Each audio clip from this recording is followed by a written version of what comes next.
मी नेरूळला येतोय. माझी तेव्हा तारीख ठरली नव्हती, आता ठरली आहे. मी उद्या चाललो आहे. पण मी तेव्हा नसल्यामुळे मला भेटता नाही आलं. आणि मी नंतर घरी पोचल्यानंतर पण ते मला कळलं की ते घराखाली आहेत, पण मला ते भेटले नाहीत. तुम्हाला काही संपर्क साधला त्यांनी? नाही. त्याच्यामुळे मी खाली आमचे जे पोलीसवाले जे प्रोटेक्शनसाठी बसतात त्यांना पण मी विचारलं नेरूळमधनं कोण आलं आहे का.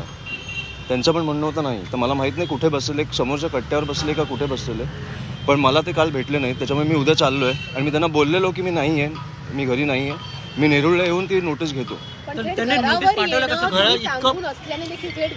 हे बघा, या गोष्टीत मला अनेक पोलिसांचे पण मेसेज आले आहेत की उत्तम झालं आहे म्हणून.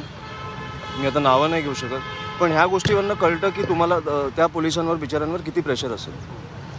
त्याच्यामुळे ते हे काय स्वतःच्या मर्जीने नाही करत आहेत. आणि आपल्याला माहिती आहे प्रेशर कोण टाकतं. आता पुरावे नसल्यामुळे मी नावं नाही घेऊ शकत, पण तुम्हाला पण माहिती आहे, मला पण माहिती आहे. उद्या किती वाजता उद्या ठाकरे एकत्र येत आहेत म्हणून त्रास दिला जातोय का, किंवा त्यामुळे ते सगळं केलं जातंय का? दोन्ही ठाकरे एकत्र येत आहेत म्हणून? नाही, ती दोन्ही ठाकरे एकत्र येण्याची भीती जी आहे ती त्यांना महानगरपालिकेला दिसेल. उद्या किती वाजता? उद्या मी 1ची वेळ ठरवली आहे. त्याच्यामुळे 1ला मी नवी मुंबईला पोहोचू. काँग्रेस म्हणते आम्ही मनसे.